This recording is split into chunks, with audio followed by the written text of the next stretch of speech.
4, verse 14. What book? It starts with Exodus. In Exodus 4:14 says, and God's anger smoldered. And that was when Moses was turning down the job God was offering him. Then if you go to Esther 4:14, it says, have you considered you're in the position you're in for such a time as this? And I think that's why a lot of you folks come out tonight, is because you know that there's something going on that's deeply wrong. We wouldn't have been able to anticipate it. And if someone had told us it was happening or was going to happen, we would have thought that they'd been watching too many grade B movies. We would have said, no, the Twilight Zone was fictitious and it can't happen. And yet it's happened. So then if you jump to 4:14 in John, in the New Testament, it says, when Jesus says to the woman at the well, he says, but whoever drinks of the water I give him will never thirst, for the water I give him will become in him a spring of water welling up to eternal life. That's how we get the energy for doing some of the things we do. And then you go to 4:14 in Ephesians, and it says, we need not be tossed about by the winds and the waves of cunning men and deceit. And then you close with Hebrews 4:14, where it says, hold fast to the beliefs you profess. That's why we're here. We believe that America is better than we are today. We don't need to be this divided. It has been said that if you don't remember history, you will be cursed to have to repeat it. In the time of the Revolution in America, it was substantially less than 20% of the people that wanted to necessarily break away and go to war with England. It was frightening, it was scary. But a small group of people can make a difference. Sometimes we think, what impact can I have? I'm just one voice. I'm just one person. Well, if you want confirmation that something small can really be quite disturbing, think of the last time you tried to get a good night's rest when there was a mosquito in the bedroom. It's amazing how quick they are and how they define being slapped. And you hit your face 3-4 times and you wake up in the morning and you're bruised. And the mosquito's still doing fine. My name is Scott Jensen, and I grew up in Sleepy Eye, Minnesota. When I think of Mankato, this place and space where we're having a town hall tonight, it's the last letter in Mankato that always was important for me for Mankato, because the O always stood for only 2 things when you're from Sleepy Eye. It stood for orthopedics, so if you broke your leg, this is where you came. And it stood for orthodontics, so if you had crooked teeth, this is where you came. Sleepy Eye didn't do those kinds of things, and New Ulm didn't either, so you had to go all the way to Mankato. It's a privilege to be here. No question about it. Almost 12 months ago, we had a big election in Minnesota. It didn't go the way we wanted it to. There's been a lot of reflection, a ton of it. And I want to talk about that tonight. But I want to also talk about, how do we heal? And we don't heal whether it's in a marriage, a friendship, a business. We don't heal by drawing a line in the sand and saying, I'm not crossing this line, you're coming my way. It doesn't work that way. So we've got to do a better job than ever of listening and asking questions. 2,500 years ago, Socrates said, the unexamined life isn't worth living. That's what we're all going through.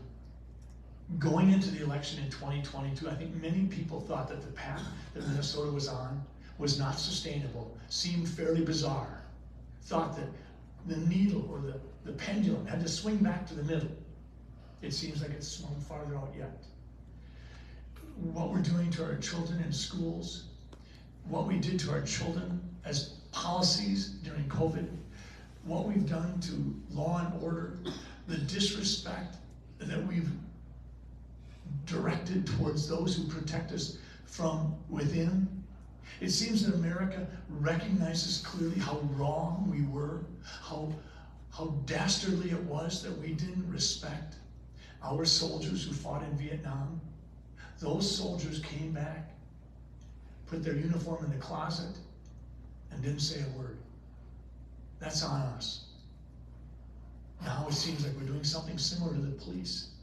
The police are those who protect us from within. Are they perfect? Heavens no. Let me tell you, as a physician, doctors aren't perfect either. Oftentimes, we do have the opportunity to shroud our errors, to shroud our misjudgments. They always used to say, doctors get to bury their mistakes. That might be a little flavor. The bottom line is, what police do is held up to the light of day every day. With body cams and phones and things like that, police and their actions can be taken out of context and absolutely distorted. And that's the problem.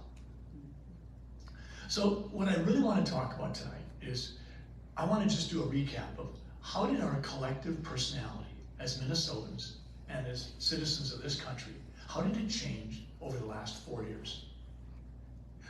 In order to unpack that, we have to recognize that some of the things we saw over the last 4 years had started a long time before that. There's a medical journal called the New England Journal of Medicine, probably the most highly regarded medical journal in the land. In Great Britain, their highly acclaimed journal is called Lancet, L-A-N-C-E-T. More than 20 years ago, the editor of the New England Journal of Medicine came out and said, we have a problem. We have studies being done in medicine that aren't being reported to the people unless the conclusions are what the sponsor of the study wanted. Do you want to take a guess who the sponsors were of those studies? Those drug companies. 20 years ago, this was recognized that this was a problem.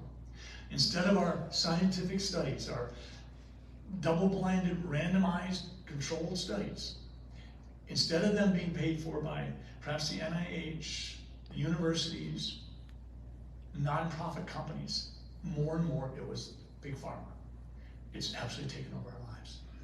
I remember watching Merck with this drug called Vioxx in the late 1990s, early 2000s, when they knew that their drug was now being identified as likely causing problems with the heart. They had a chance to put a hold on things and to do the study. They went the other way and said, well, we'll keep an eye on things. We'll watch. And part of the reason was that drug was making so much money that they were able to keep rolling in the dough and then escrowing enough money to cover what they thought the lawsuits might come to. Americans can't comprehend that literally people might die because a drug company says we can handle the cost of that lawsuit. Big Pharma is not the enemy. It's just got to be constrained. I mean, I am extremely grateful for some of the products that we have available to us that come from the pharmaceutical industry. But they're a problem. One of the reasons we're here tonight is because we recognize the value of skepticism. America is a skeptical nation. Myron Ersted made a comment about Thomas Jefferson, about what kind of a citizenry do we want. When we said we're going to have mandatory education, compulsory education, up through 16, this wasn't because America was trying to feel good or be kind. This was very selfish. This was the way you create a strong nation. If everybody knows how to do some reading, do some writing, and do some arithmetic, they can sign contracts, they can dream dreams, they can start companies, they can build the life they want. And that's why we do education. It's not so we can indoctrinate kids at an early age. It's because we want them to be able to dream dreams and have the basic skill set to go out and pursue those dreams. Skepticism is the gift that America has given to one another until 3.5 years ago. 3.5 years ago, the rules of the game changed. 3.5 years ago, there was a hammer that was given to public agencies and government, and it was called censorship. Censorship really is the linchpin for all that's going on. If 3.5 years ago you dared to speak against the conventional narrative, if you dared to say, I think that this virus may well have come from a lab leak, you were called a conspiracy theorist in a moment. When I came out in April of 2020 and said, Why am I, as a physician, being redirected as to how to revise the way I complete a death certificate? It's pretty obvious to me that if you tell me that if COVID is a contributing condition to a person's death, and you don't want me to put it down on the death certificate as a contributing condition, you want me to put it down as the cause of death. But oh, by the way, if it's flu or asthma or pneumonia that's a contributing condition, then for heaven's sakes, put it in the secondary box where we put contributing conditions and put something else as a cause of death. The rules were being changed, and that's all I did. I raised my hand. I was no courageous warrior. I was just a family doc in the trenches who happened to be in the Senate at that time, seeing a lot of things come across my desk. People have said, how could you be so courageous? I didn't feel courageous. I felt frightened. 2 months after I made that announcement, I was expecting the Department of Health to take some action to remedy what they had created, this mistake. But instead, for the first time in my career, I was being investigated by the Board of Medical Practice. I wrote an earnest 5-page letter to them and 70 pages of attachments saying, hey, listen, I am not trying to be a pain in your neck, but what's going on here is crazy. I didn't do anything reckless. And whoever submitted these complaints, it's clear by the nature of the complaints that they've never met me, they've never received a healthcare service from me. Ultimately, I got investigated 6 different times. In March of this year, the Board of Medical Practice dismissed all the complaints. They said, I was cleared. Everything's over. But I knew that there would probably be another one coming down the pike unless we changed the world. And so I said a month later, we're going to sue the Minnesota Board of Medical Practice, and we're going to sue Keith Ellison. Because Keith Ellison could have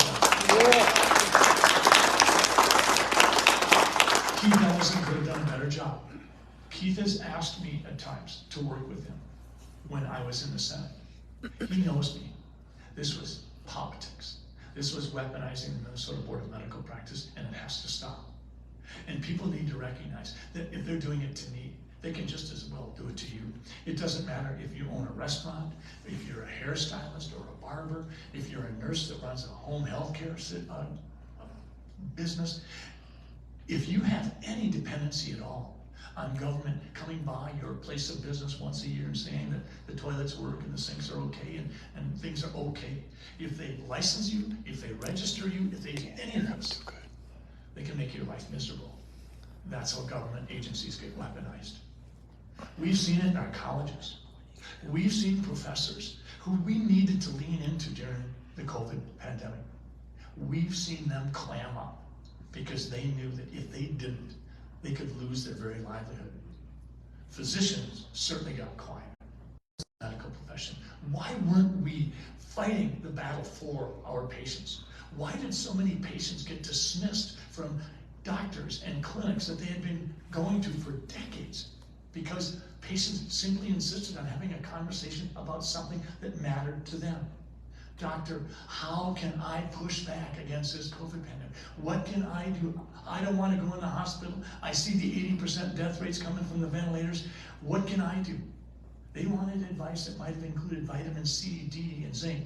They wanted to be able to utilize repurposed medications that had been used by U.S. senators' spouses, by the President of the United States. They wanted to have that same access, and they couldn't have those conversations. Where was academia? Where were these champions of our scientific community? Why were we forced to hear a man who was in the world of politics, Tony Fauci, tell us that if we didn't follow him, we weren't following the science? That is arrogance at a level I can't dream of. The media, bought and sold. We made so many mistakes. Governor Newsom from California was asked in preparation for an interview with Meet the Press, knowing now what you know, would you have done anything differently? This is Governor Newsom, a fairly strong, left-leaning Democratic governor of California. And his response was, I think we would have done everything different. Wow. That was an admission of what in the world did we do? So here we sit. Today, we can look back with a skeptical mind. We can recognize that locking down businesses, locking kids out of school, locking elderly, frail individuals into a nursing home infested with active virus, these were the wrong things to do. There were so many people who died horrific deaths, and that's the legacy of shame that we'll have to live with. We know that overdiagnosis occurred if all a doctor has to do is have 2 out of 3 symptoms. And the cardinal 3 symptoms were cough, fever, and shortness of breath. We didn't have to have a positive test. We could presumptively diagnose COVID-19 if you simply had a cough and a fever. Well, isn't that oftentimes the definition of a cold or a syndrome of influenza? We were overdiagnosing it at times, and at other times we were underdiagnosing it. We knew that what we did to nursing home patients was wrong. We knew that when we were told, we've all got to get on board, this is uncharted waters, this is a time for us to, if you will, flatten the curve and not overwhelm the healthcare facilities. Remember that mantra? Flatten the curve. Don't overwhelm the healthcare facilities. So we all said, we're in this together. And the weeks stretched into months. And the months stretched into half years. And the half years stretched into years and years. And with that, trust in public health, so many organizations that have 3 letters, just dwindled. And today, we lean into more than ever skepticism. I want to tell you, it's critically important that if we learn one thing from the COVID-19 pandemic, I would ask you please, never think that because someone has letters behind their name that might include M and D, or P and H and D, that they have some sort of corner on wisdom. They don't. We don't. Some of the most insightful analyses of what was going on during COVID-19 came from people that simply had a first name and a last name, and they were out there. There's a guy in the British Isles, he's in Ireland, named Ivor Cummins. The guy really took into it. He analyzed it, he spoke strong, he simply used basic, rudimentary skills, and he understood what was happening. He helped me a tremendous amount as I tried to sift through what we were doing. We know that the modeling that occurred didn't come anywhere near what happened. We were told that 1,000 people in Minnesota a day might die in the month of July in 2020, and we barely hit double digits. It's scary when someone says, Dr. Jensen, how can you dismiss the fact that 2 people every day are dying of COVID-19 even now? I'm not dismissing the fact, but I'm going to tell you this. If you look at the context of the situation, 130 Minnesotans die every day. Now, whether you like it or not, that's the fact. Every day, people die of car accidents. So when someone comes at you with a number to simply scare you, we've got to fight back with that one tool that can push back against censorship, and that's skepticism. Trust yourself. You need to.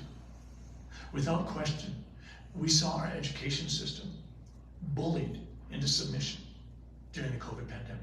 We saw an expansion of government through the use of executive powers like never before. Samuel Alito, a Chief Justice on the Supreme Court, said, our Constitution has never been put through the kind of stress test that COVID-19 pandemic has put it through. And we barely survived. Barely.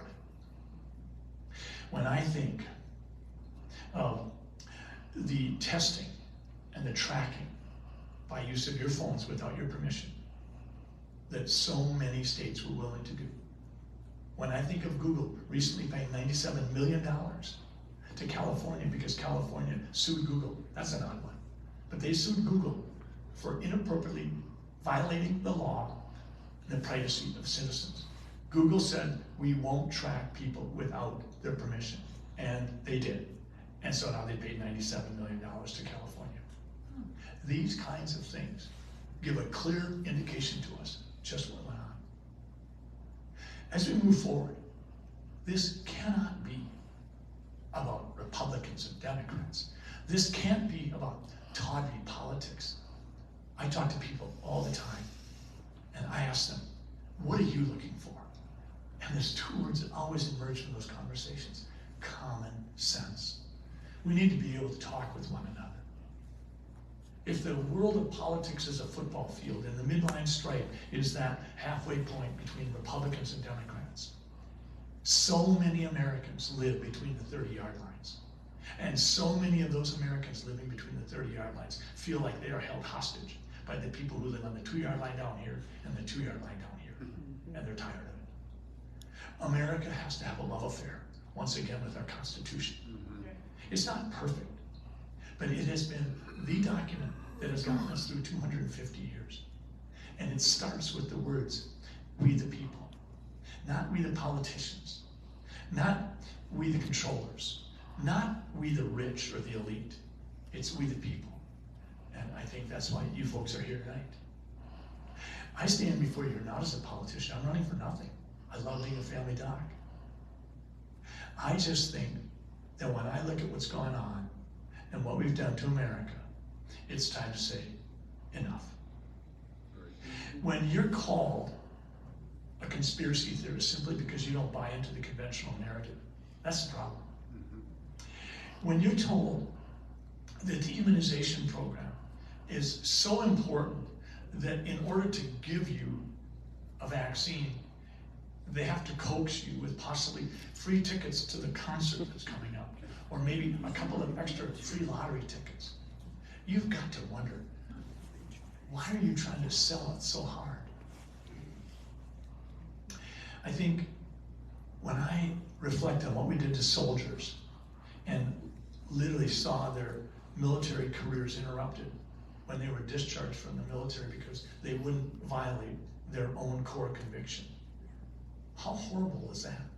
These are people that were willing to give up their lives for America. And we just threw them under the bus and said, we don't need you. This is what happened. It can't happen again. We've got to learn the lessons from it. And again, when you've got people like Governor Newsom saying, I think we do it differently from virtually every angle, and you've got people on the other side of the aisle, the Republican aisle, also acknowledging that mistakes were made on their end, we've got to do this better. So I appreciate your coming out. Going forward, where's the common ground that we can have, that we should pursue? I think it has to involve safety. I don't think that Minnesota is as safe as it was. I think that tourism in San Francisco has dropped off dramatically. I think that carjacking compared to 2015 and 2020 has escalated like nobody could believe. Safety isn't something that a politician gets to decide upon. If you don't feel safe, you're not safe. I think we have every right to hold our government accountable. I think that freedom, health freedom, matters. And you don't have health freedom if you don't have informed consent. And you don't have informed consent if you're being told against your will, you must do this, that you don't have bodily autonomy. Informed consent means that you're given the information that you think you need in order to make a decision, and then you make a voluntary decision. We don't get to throw that out the window. Parents have lost rights. Parents are wondering what in the world is happening to my right as a parent. Parents are responsible for the financial encumbrances that come with their children and their children's behavior. Parents have the authority to take care of their kids up to the age of 18, until recently. That's problematic. I think we need to recognize that our education system has gone astray. We're not supposed to be about indoctrination. We're supposed to provide an ABC kind of education so that people can make their choices and go from there. I think that when we look at